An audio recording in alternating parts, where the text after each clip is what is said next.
Right, in this video I'm going to show you how to resize images, high resolution images, down to a more manageable size for email or web use using Photoshop, Lightroom and AC/DC. So let's start with Photoshop and take one of the images here from a recent nature course.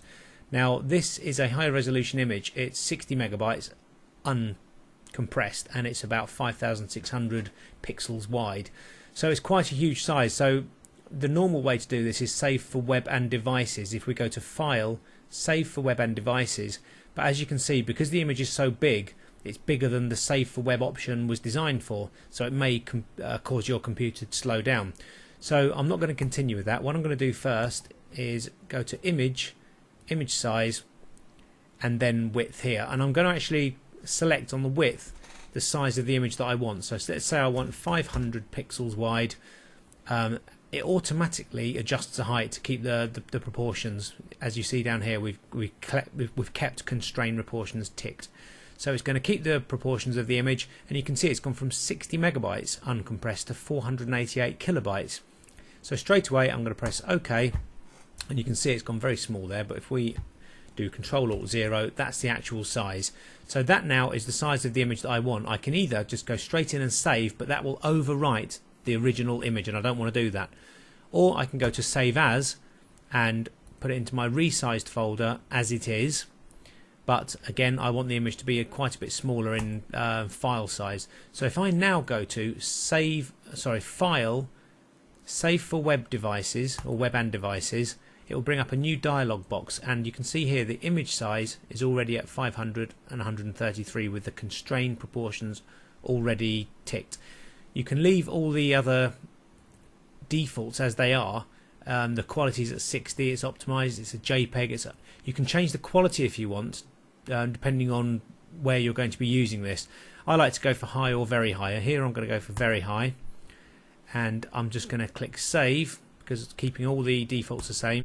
So here's the resized folder I want to save to. I'm keeping the file name the same, and all I do is click Save, and that's done. So if we now go into that folder, you can see the image there. It's now 31.4 kilobytes, which is very, very small, perfect for web use, and the image size is 500 pixels wide.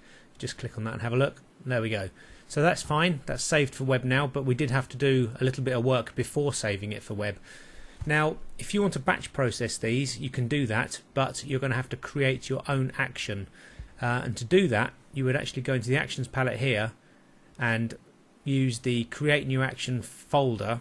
And create a new action yourself. You'd have to name it and then hit the record button and then go through the same process that we just did, and then once you've finished and saved it, you would stop that action and save it with a name such as Resize 500 pixels wide, and then you would go into File, Automate, Batch, and your batch would appear in here. If you've saved it into default actions, it would appear in there, so you would have your action appear here as resized to 500 pixels wide.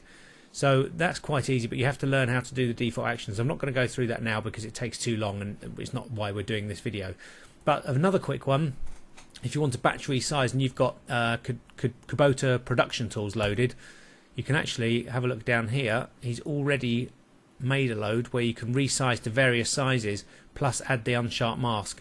So here you can go to 450 pixels. If I was to select that, select the folder where I'm taking images from, the source, and then select the destination folder where I want the files to be saved to, I would then click OK, and it would work on all those images and resize them 450 pixels wide automatically in a matter of seconds. So there are ways of batch processing, but for now all you need to do, as I'll just reiterate, in Photoshop you go to Image, Image Size, select the width you want, 500, make sure you've got constrained proportions ticked, click OK,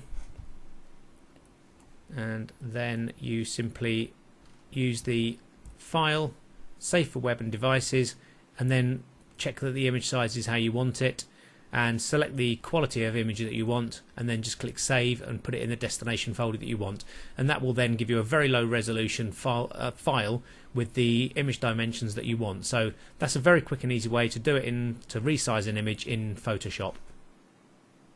Right, we're now in Lightroom with the same batch of images that we've got down here. Now you can obviously save 1, two or the whole batch of images at the same time. So let's pick two here. We're going to pick a vertical image and a horizontal image. If I select them both by clicking on one and then holding the control key and clicking on the other, I've now selected those two images. And all I do then, I'm in the library mode. I will simply click export and it will bring up a new dialog box, again asking me the specific folder where I want to save them to. I can put them in a subfolder if I want, but all I'm going to do here is export them to the resized folder that I've already created.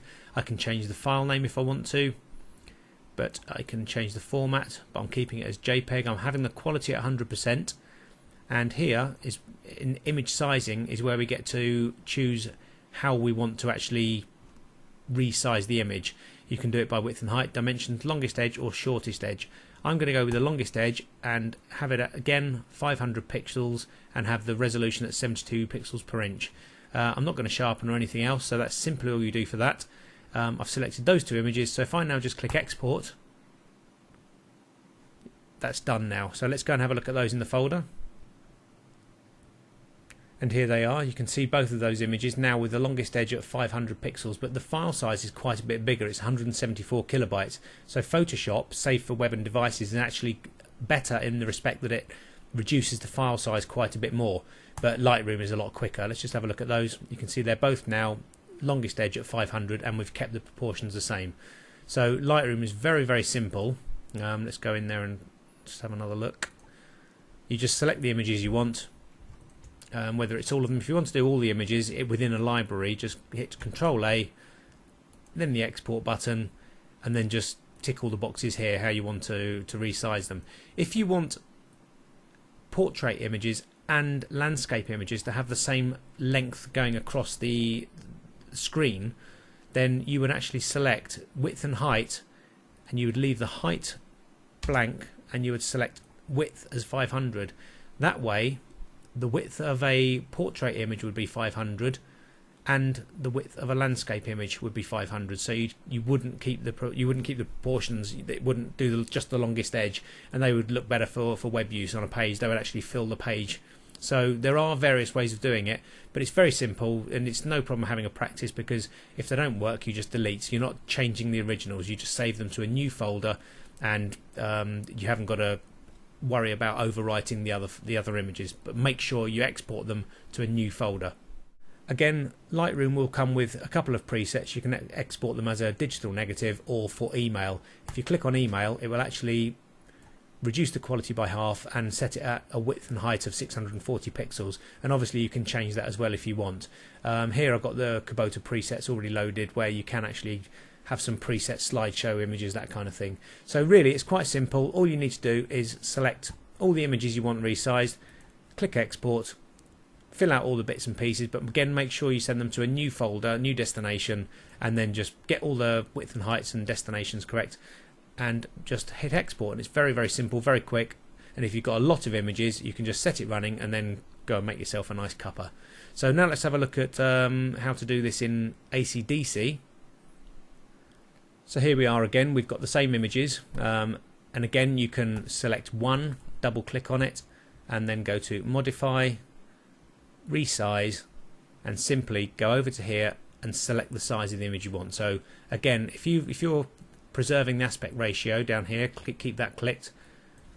Just go into the height. Sorry, we want to do the width. We want to do the width as 500. Select done.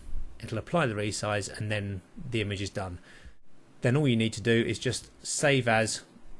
Oops, wrong button. Hit the save button and save it, and make sure you go into your resized folder and select save. And then if we go into there, you can see the image there. We've got the width as 500 and the image size is 118 kilobytes. So let's just delete that one. I'll show you quickly now how to batch process in AC/DC. All we need to do is select all of the images, not the resized box. So now we've got all 7 images selected, and then you go up to batch tools here, click on that, batch resize images, or Control R, and we want to change the size in pixels.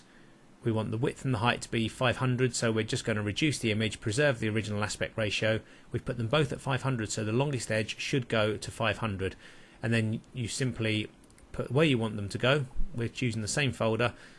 You can also change the compression options. We're going to go up to the best quality, leave all the other defaults on, click OK, start resize, and it's actually very quick. And again, you can, if you've got a lot of images, you can just leave this resizing, leave it doing its business, and then you can go off and do something else. But it's very, very fast. So if we click done and go into the resized folder, you can see all the images there, and they've all now got the longest edge at 500 pixels. So that's very, very quick and easy. And that really is as simple as it is. Resizing images is very simple, but always make sure you don't overwrite the original photo. Always set up a new folder called resized or something else, and make sure always that the output and the exported images always go to that folder. So I hope that helps, and have a practice with one of those pieces of software and get to know it, and then it makes it very easy when it comes to exporting and resizing your images.